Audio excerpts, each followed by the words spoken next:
இந்த இடத்துல நான் வந்து ஒரு ஆட் மேன் அவுட்டாக இருக்கிற மாதிரி எனக்கு இருக்குது.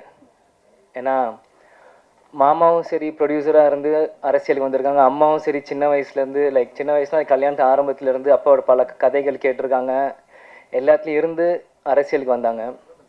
ஆனால் நான் எந்த விஷயமும் இல்லாமல் கேப்டனை மட்டுமே பார்த்து ஒரு ரசிகராக, கேப்டன் எப்படி எங்கள் அப்பாவை தாண்டி ஒரு ரசிகராக சின்ன வயசுல அப்பாவை நான் பார்த்துட்டு இருப்பேன். இந்த வாட்டி என்னை ஒரு சினிமா மேடைக்கு கூப்பிட்டு பேச வைக்கும்போது உண்மையிலேயே எனக்கு கொஞ்சம் வெக்கமாக இருக்குது, ஷையாக இருக்குது. நீங்கள் இங்கே இருக்கணுமா நான் அப்படின்ட்டு எனக்கு இருக்குது. இருந்தாலும் சண்முக பாண்டியன் ஒரு அண்ணன்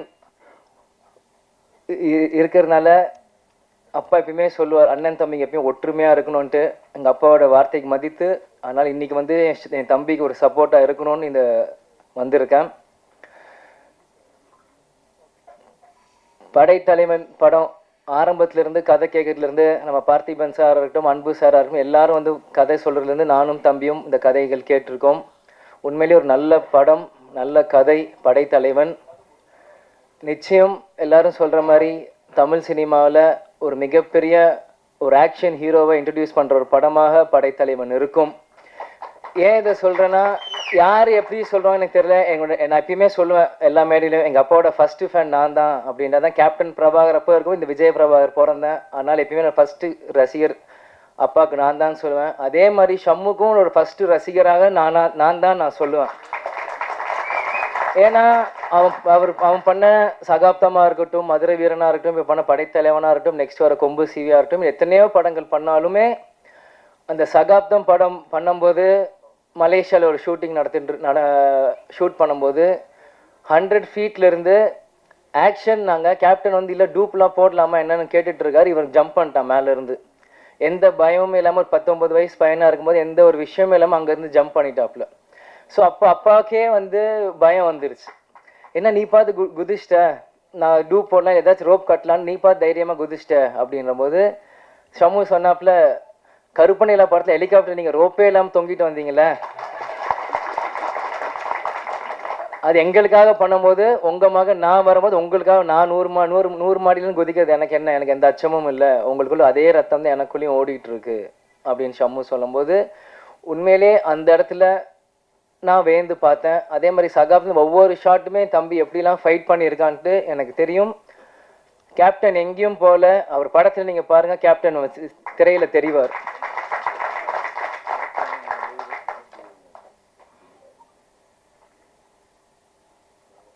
நம்ம மாமா சொன்ன மாதிரி ஃபஸ்ட்டு படம் சகாப்தம் கார்த்திக் ராஜா சார் இசையமைச்சிருக்காரு. இந்த படம் இசைஞானி இளையராஜா சார் இசையமைச்சிருக்காங்க. நெக்ஸ்ட்டு கொம்பு சிவி யுவன் சங்கர் ராஜா இசையமைச்சிருக்காங்க. கேப்டன் சொல்லுவார், ஃபஸ்ட்டு படம் எனக்கு எந்த மியூசிக் டைரக்டர் வேணால் எனக்கு ராஜா சார் ஃபேமிலியிலேருந்து தான் ஒருத்தர் இசையமைக்கணும் அப்படின்னு சொன்னால்தான் அன்றைக்கி கார்த்திக் ராஜா சார் இருந்தார். இன்றைக்கி இசைஞானி Ilaiyaraaja sir, next Yuvan Shankar Raja sir. இது ஒரு பிளெஸ்டாக தான் நான் பார்க்குறேன். ஏன்னா இளையராஜா சார் வந்து சத்ரியனாக இருக்கட்டும், எத்தனையோ பிஜிஎம் கேப்டனுக்கு போட்டு இன்றைக்கும் நம்மளுக்கு அந்த இன்ஸ்டாகிராமில் ரீல் பார்க்கும்போது இன்றைக்கும் நம்மளுக்கு நரம்பு முறுக்கி ஏறும். ஜிம்முக்கு போகிறப்போ அந்த சத்ரியன் பிஜிஎம் கேட்டு தான் இன்றைக்கும் நம்ம போவோம். அந்த மாதிரி எவர்கிரீன் சாங்ஸ் கொடுத்துருக்கார். இன்றைக்கி அடுத்த தலைமுறையாக வர சண்முக பாண்டியனுக்கு அவர் கொடுக்கறது வந்து எனக்கு ஒரு பிளெஸ்டான ஒரு விஷயமாக நான் பார்க்குறேன். அதே மாதிரி இந்த மேடையில் இருக்கும் எல்லாருமே என்னோட சீனியர்ஸ், எனக்கு என்ன பேசுறதுன்னு தெரியல. அதனால் உங்கள் எல்லாருக்குமே இந்த நேரத்தில் நான் கேட்குறது, ஷம்முவை பிளெஸ் பண்ணுறதுக்காக நீங்கள் எல்லாருமே இங்கே வந்திருக்கீங்க. உங்கள் எல்லாருக்குமே இந்த நேரத்தில் என் நன்றியை நான் தெரிவித்துக் கொள்கிறேன்.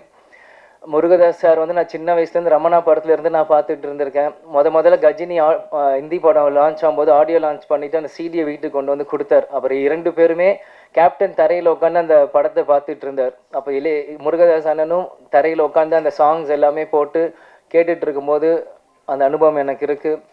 பொன்ராம் சாரும் சசிகுமார் சாரும் இப்போ தற்சமயமாக ஷம்முகோட படம் பண்ணுறப்போ பழக ஆரம்பித்தேன். உண்மையிலேயே எப்படி நீங்கள்லாம் கேப்டனை சொல்கிறீங்களோ அதே மாதிரி நான் சசிகுமார் சார் மாதிரி நான் பார்க்குறேன். ரொம்ப டவுன் டு எர்த்தாக அவர் பழகிறதும், அவர் என்கிட்ட சில டாக் விஷயங்கள்லாம் என்கிட்ட பேசுகிறதும், அந்த மாதிரி பல விஷயங்கள் சசிகுமார் சார் நான் பார்த்துட்ருக்கேன். அதே மாதிரி நான் எந்த ஷம்மு பொன்ராம் சார் படம் கொம்பு சிவிக்கு போகும்போது கூட செட்டில் பொன்ராம் சார் வந்து அவ்வளோ ஆக்டிவாக அந்த ஷார்ட்ஸ் ரெடி பண்ணிட்டு இருந்தார் ஒரு போலீஸ் செட்டப்பில். அங்கே போய் பார்க்குறப்போ எனக்கு ஒரு தனி மரியாதை கொடுத்து என்னையும் அரவணைச்சு அந்த இடத்துல உட்கார வச்சு என்னையும் இப்படி பாருங்கள் தம்பி இப்படி நடிக்கிறார், இந்த ஷாட் இப்படி இருக்கு, எனக்கு ஒவ்வொன்றுமே சொன்னார். அதனால் பொன்ராம் சாருக்கும் நீங்கள் வந்திருக்கு நன்றி நான் தெரிவித்துக் கொள்கிறேன். கேப்டன் எப்பயுமே சொல்வார், நீங்கள் ஆர்டிஸ்ட் மேலே ஸ்பெண்ட் பண்ணுறதோட ஃப்ரேமில் ஸ்பெண்ட் பண்ணுங்கள் ஒவ்வொரு படமும் அப்படின்னு சொல்லுவாங்க. அது மாதிரி படைத்தலைவன் பார்க்கும்போது ஒளிப்பதிவாளர் சதீஷ் சார் வந்து ஃப்ரேம் பை ஃப்ரேம் உண்மையிலேயே சூப்பராக செஞ்சுருக்காரு. நேரத்தில் அவருக்கும் நான் என்னோடய விஷஸ் நான் சொல்லிக்கிறேன். அதே மாதிரி பார்த்திபன் அண்ணன் கதை சொல்லிட்டு வரும்போது முதல்ல அவர் நட்பே துணை முடிச்சுட்டு வந்து கதை சொல்கிறப்போ அவர் மேடையில் என்ன பேசணும் அதே தான் வீட்லேயும் சொன்னார். கேப்டன் பிரபாகரன் டைட்டில் வச்சுருக்கேன்ட்டு, அது கிடைக்கலன்ட்டு. அது கேப்டன் பிளெஸிங்கான்னு தெரியல, அது எங்களுக்கு வரும்னு நினைக்கிறேன் அந்த டைட்டில் ஃப்யூச்சரில். அதே மாதிரி அன்பு அண்ணன் ஆரம்பத்திலிருந்து ஷம்மு ஒரு தம்பியாகவே அவர் பார்த்துட்டு இருந்திருக்கு, அவர் ஹீரோவாக பார்க்கல. அதே மாதிரி ஷம்மு அன்பு அண்ணனோட ஒரு பிரதராக தான் பழகிட்டு இருந்தாங்க. எப்போ ஃபோன் போட்டாலும் சொல்லுங்கள் பிரதர், என்ன பிரதர், எந்த விஷயம், எப்போ வரணும் ஷாட்டுக்குன்னு. இந்த மாதிரி ஒவ்வொன்றுமே 2 பேருமே ஒரு பிரதர்லி ஃபீலிங்காக பேசிகிட்டு இருந்தாங்க. அது ஒரு வெளிப்பாடு தான் அந்த ஃப்ரேமில் உங்களுக்கு தெரியுது. ஷம்மு எவ்வளோ உழைச்சிருக்காரோ அவர் சொல்கிறது ஒரு அண்ணன் போல் சொல்கிறதுன்னு தம்பி அங்கே கேட்டிருக்காரு. அதே மாதிரி கஸ்தூரி ராஜா சார், அவர் இந்த படத்தில் உண்மையிலே நல்லா நடிச்சிருக்காரு. என் வீரம் வளைஞ்ச மண்ணிலேருந்து எனக்கு அவருக்கு தெரியும். அந்த கஸ்தூரி ராஜா அப்படின்ற பேர் எப்படின்னா, திருப்பதியில் ஷூட்டிங் ஃபுல்லாக அங்கே போயிட்டுருக்கோம். அப்போ வந்து அந்த பேர் எனக்கு கேட்டுகிட்டே இருக்கும். அந்த பேர் எனக்கு ஆழமாக மனசில் பதிஞ்சிருச்சு. பிறகு தனுஷாரும் செல்வராகவன் அண்ணனும் வரும்போது கஸ்தூரி ராஜாவோட அப்பா அப்படின்னு வரும்போது இன்றைக்கி அவர் ஷம்மு கூட நடிக்கிறப்போ அதுவும் ஒரு பெருமையான விஷயமாக அதை நான் கருதுகிறேன். ஃபைனலாக ஹீரோயின் என்னை பிரபா அண்ணான்ட்டிங்க, எனக்கு ஒன்றும் அவ்வளோ வயசு இல்லை.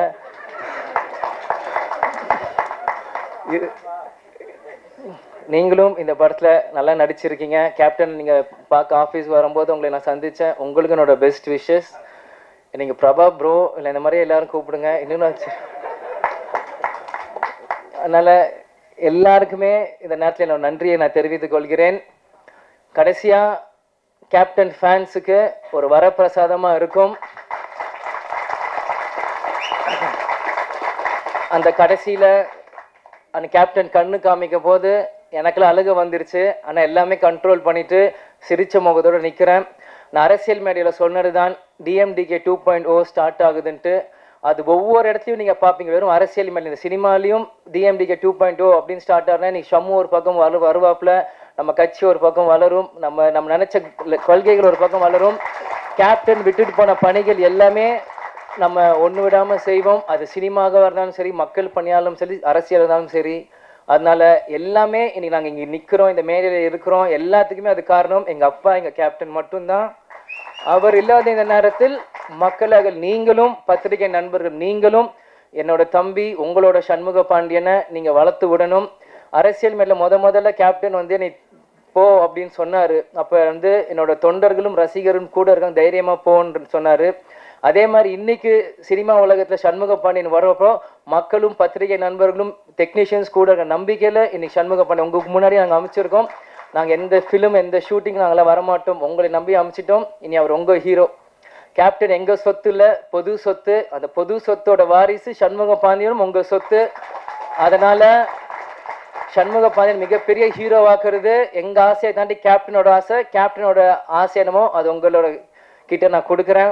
அதனால் நிச்சயம் சண்முக பாண்டியன் மிகப்பெரிய ஹீரோவாக வரணும். நீங்கள் கொடுப்பீங்கன்னு நம்புகிறேன். கேட்பது என் உரிமை, கொடுப்பது உங்கள் கடமை.